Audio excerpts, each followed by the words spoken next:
Okay, I'm going to try to talk again about a little bit about it might weave in death with dignity or right to die, but right to end your life. But I'm going to start with a very common argument that I've been hearing for a long time, and it's my body, my choice. So I am pro choice to a degree, but I am pro choice, and so it really, at the end of the day, I am, even if I believe there should be some limitations on that choice. I tend to kind of hang in between, so my position isn't like static with regard to pro-choice. And when I talk about pro-choice, I am talking about abortion in this case, and but I'm also talking about, like the choice to take things into your body, so treatments, medications, or not have those things put into your body. So like if you're, say, not, somehow you become unwell and you end up in an ambulance and you have a DNR on file or do not resuscitate on file, I believe in a patient's right to have life-saving measures stopped. And so, anyway, I'm sorry for getting off on a big tangent, but it is necessary to understand. And I also want to state that this video is not in any way trying to really convince anyone one way or another to change their views or do anything. I'm not advocating any kind of medical advice by this video, just in case I end up touching on some issues that people might think I'm trying to. I'm not a physician, I'm not a nurse, I'm not a provider. So, but anyway, I have heard my body, my choice from people who, generally speaking, are, would fall in the liberal camp with regard to abortion. I've heard this over and over and over and over again since, well, for me, it would be now at least a few decades. And I have also heard that voice with regard to DNR, like I said. And then I've also heard, and that kind of varies, who's saying that. Like, I know people who feel that way that are in all sorts of political camps. And then I've heard more recently people saying my body, my choice with regard to the vaccination. And the majority of the people that I've heard say that, it is sort of true that they are conservative. And another thing that but it's not always true. That's what I was going to say. Like, I know a number of people who are not wanting to take this that are not conservative. In fact, I would call them liberal. I don't know if they're Democrat or what they are. But anyway, that's really not the point. So, and once in a while I might lose my train of thought just because this is a complex issue. But when I hear that, and then I've also heard that last thing coupled with, and this is oftentimes I hear this, I have the right to die if I want to with this particular ailment that's going around right now. And I'm actually not going to voice an opinion whether or not I think somebody, I'm going to voice some opinions, but I think if somebody has that opinion, I'm not likely to change that opinion, so I'm not going to try to go there, is what I mean. But, so, when I hear those things, it brings me back to my thing, which is, so every day I'm in just agonizing pain. And I'm sure to most people I look normal. I'm a person sitting here in my chair, and, it's like I'm able to sit up, and I'm able to talk, and I seem coherent enough. Maybe I don't. But, like every day I wake up in agonizing pain, and I can barely get out of bed.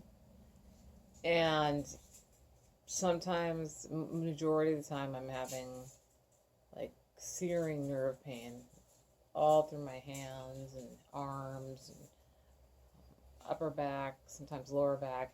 Majority of the time, it's in my feet and my lower legs, and oftentimes it's just body wide vibration. I could never even really do it justice to describe all the symptoms I'm having. Pressure in my ears, I currently have a diagnosis of many infectious diseases, but the most recent one is just off the charts, recurrent Epstein-Barr virus. Um, that's something that's chronically in my body, but I've never seen it this high.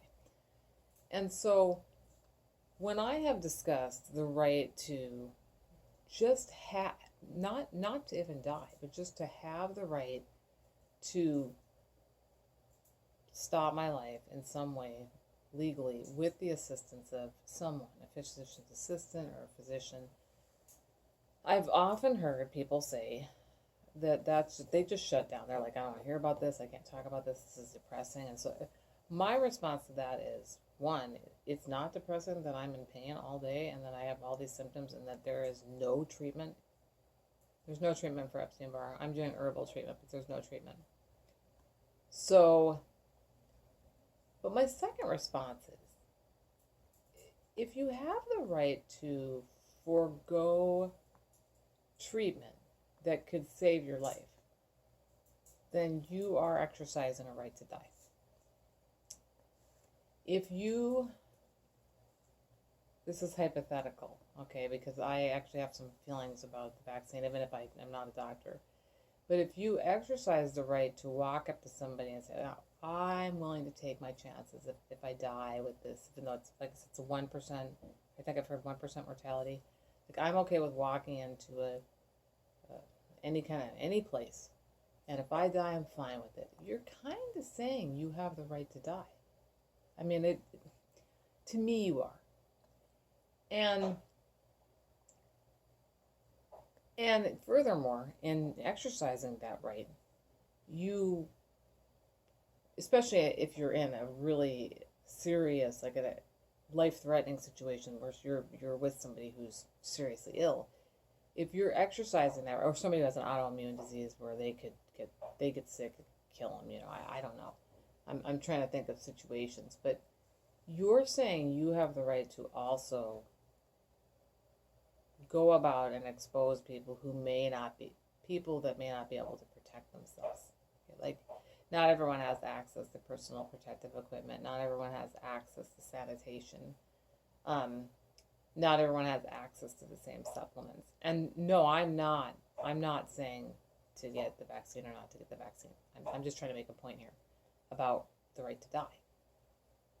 And so, and about my body, my choice. And so then if I move on, with the whole right to, my body, my choice with abortion, it most certainly is saying that you have the right to terminate another life when you say that you have the right to abort. And it most certainly is, it's possible, it could take your own life. And so you're exercising autonomy over your body and definitely terminating the life of somebody else. Actually, that's one of the things I wanted to talk about, was the first do no harm thing. And hopefully I can get back to this and remember it. My brain's kind of scrambled.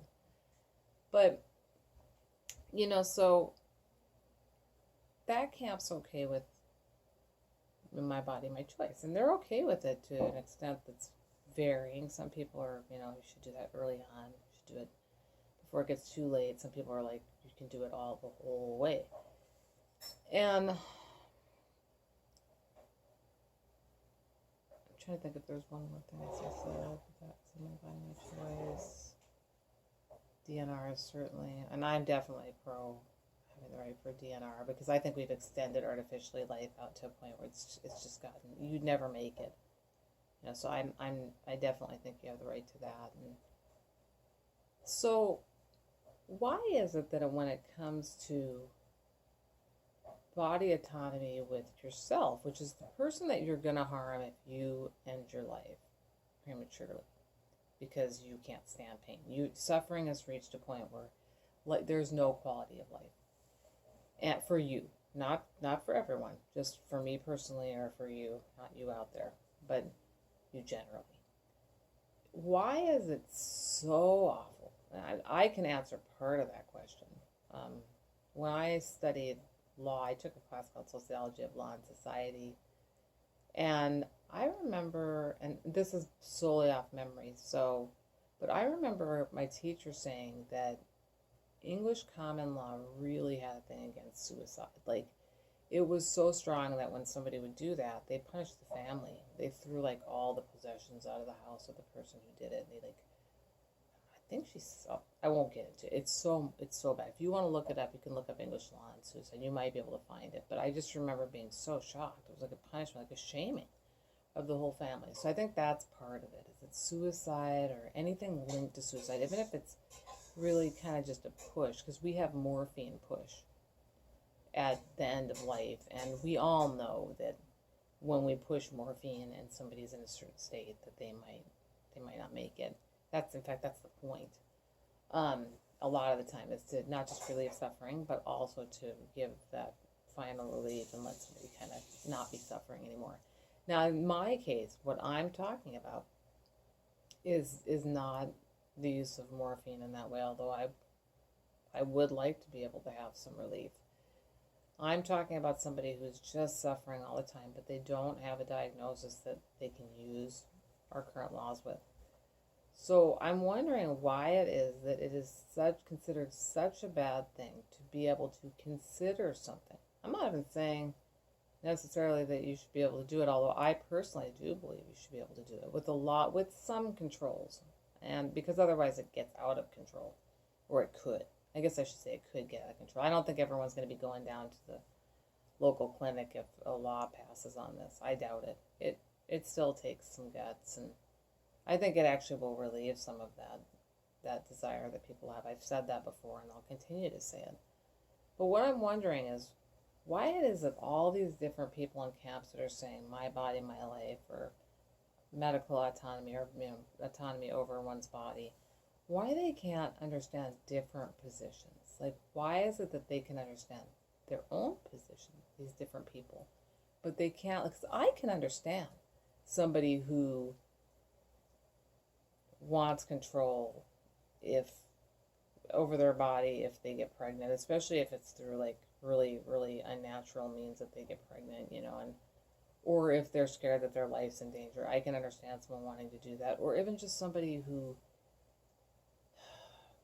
was too young and not thinking. I can understand it. I can also understand the position of somebody who doesn't want to take a medication or a pharmaceutical or have a vaccine because they're afraid of the consequences, or because maybe they don't feel like, there's enough data on it, or that I'm going to talk about this in another thing, so I'm not going to go on and on and on, or that maybe we don't have all the data in yet.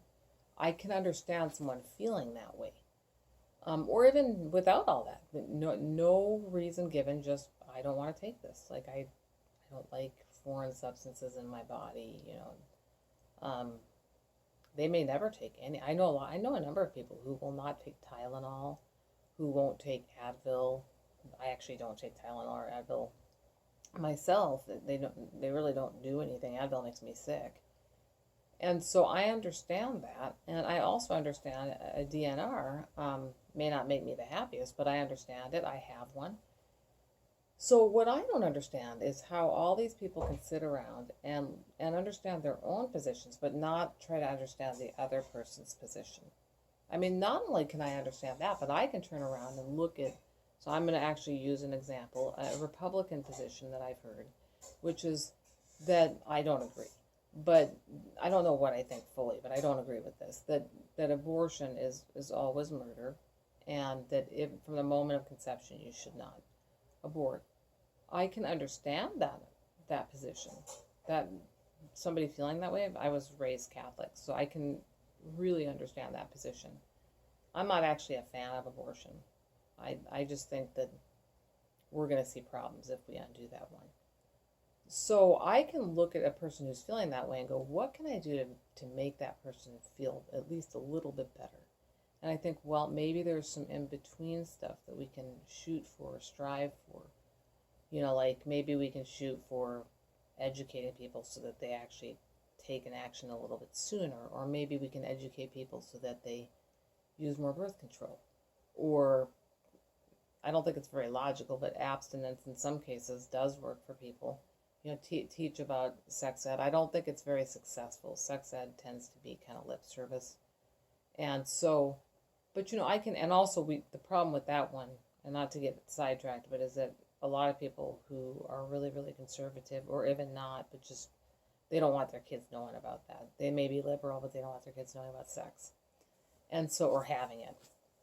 But I can still understand, and I can still understand like people's position on a DNR, pro or against, but people really do not like the discussion that I've had about what's termed death with dignity. I'm not a big fan of that word. I actually think it's like death without fear, or death that alleviates suffering is really a better, or end of life provisions, to prevent suffering. Like, I think we need a different set of a different type of set of words or phrasing, because a lot of people don't feel like um,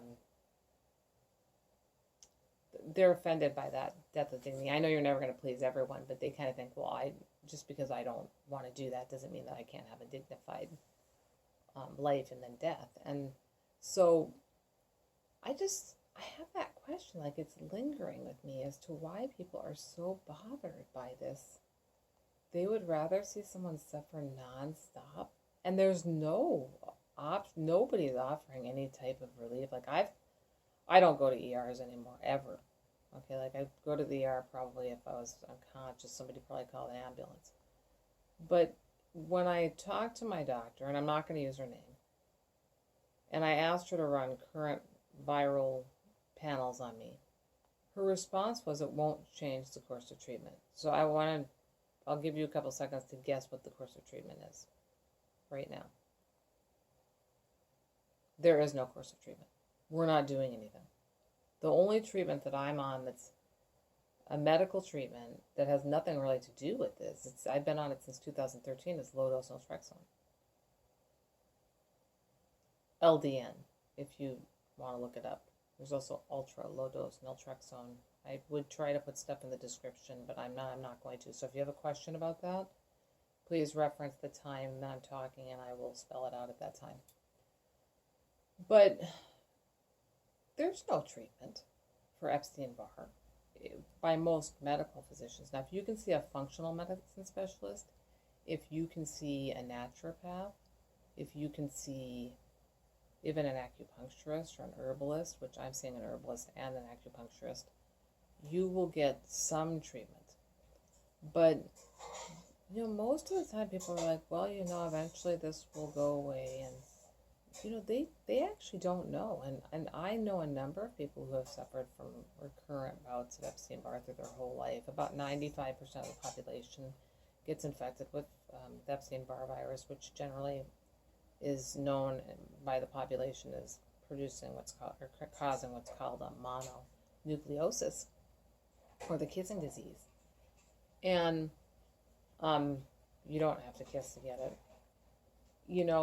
It's like, with that 95% of people, though there are, to me, that's actually an unknown number of people, but there is a segment of the population who is going to continue to struggle with that, and it causes a lot of serious problems. And most of the problems that I'm having right now, at least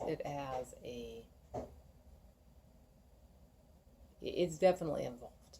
Okay, and I was shocked so my doctor did end up writing the prescription for, or the lab order for checking for not just Epstein-Barr, but the first test that I had actually asked for, which was Coxsackie.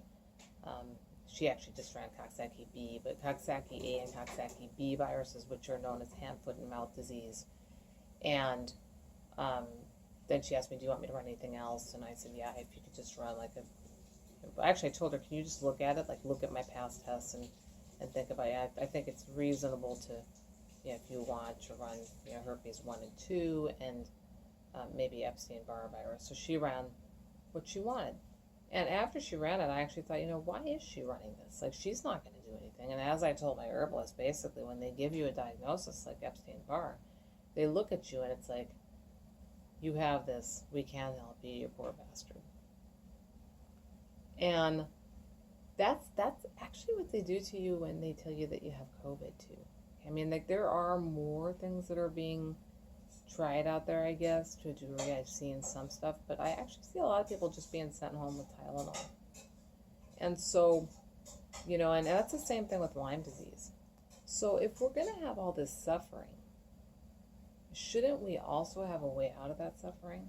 I mean, it's just my opinion. Like I said, I don't expect anyone else to agree with me unless they've been where I'm sitting. And I don't just mean this chair. It's same thing with injuries that can happen from medications or pharmaceutical type stuff. If we're gonna have that be, a requirement, then if there's a small portion of people who get really bad injuries that just make their life unbearable, shouldn't they have the right to have palliative care and pain relief, which is being restricted in this country, and also at some point have the right to just stop? I mean, that's how I feel, especially in a medical community that largely either doesn't do anything or can't do anything because they don't know. And I'm really not just talking about one infectious agent right now. I'm talking about a broad spectrum of them. And most people don't even know how to pronounce what my disease is supposedly called, which is Lyme. They call it Lyme's. That's just frustrating. It's been around forever. Actually, Borrelia itself is not new.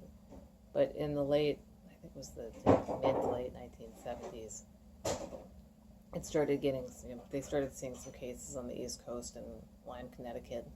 And, by the 80s, they knew. Late 70s, 80s, I think it was by 80s, they had found Borrelia. I'm not going to actually pronounce the last part of it because it doesn't matter. There's more than one Borrelia type.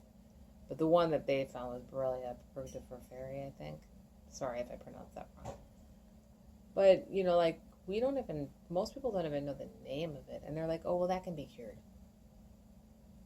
It's not that easy. Maybe if you catch it the first moment you get bit by a tick, you're bitten by a tick.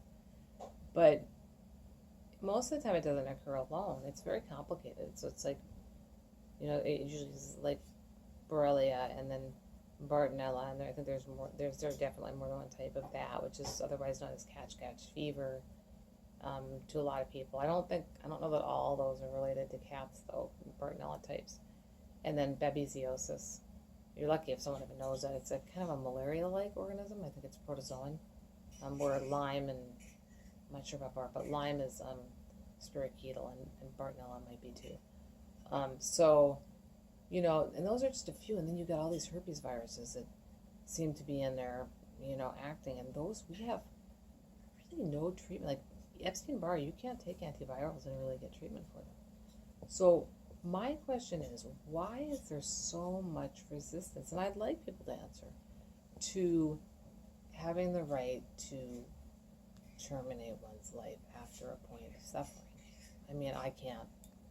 I'm not in it. I don't want to end my life. Not really. I'd like to be able to live a life where I'm not in fear, where I'm not in pain all the time, where I get out of my house. But the reality is that it's very tough, but I'm still fighting hard. All I want is a right to something. I actually think having the right to something would make me calm down. Now, I'm going to stop there, and I'm going to hope, and the reason I'm saying this at the end of my own video is because I'm going to hope the next time I get on here that I talk about these words that are uttered off so often, which are first do no harm. I actually want to talk about that topic. Unfortunately, I'm not actually ultra schooled in that topic, so I only just heard these words kind of said a lot. First do no harm.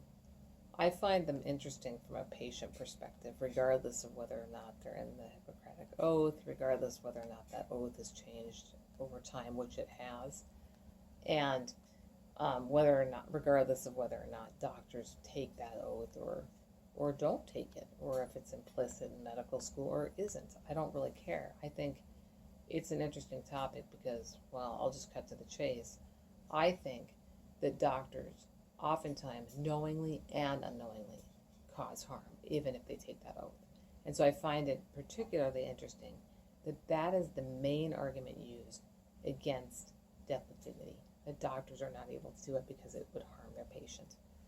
I think when that oath, when it was developed, when it first came and was written, I certainly don't think we had modern day society, the concerns of modern day society. It was an ancient society, and life didn't go, we didn't have the same things going on then, not we, but they didn't have the same things going on then as we do as modern humans today. So I'm going to leave it right there, and it's mainly so that I can go back and see what I wanted to talk about. If I don't talk about it, oh well, I'm very ill, so I just decided to do this today, and there was another one that I wanted to do. Can't really remember it right now. Yeah, I do remember it. I'm going to say that one too. I want to talk about, talk about brain fog. I want to talk about the questions that I have, and I want to see if someone can answer them about the current virus and whether or not people may know the answers to some of the questions that are in my mind about data and the vaccine. And I'm actually serious. I'm not trying to cause problems with this discussion. I want to know if somebody knows the answers, because I am just too dang tired to keep searching through Ecosia. And even when I do, I often don't find answers. Anyway, that's it. It's probably way too long, and I'm sorry that you just saw my phone. Bye-bye.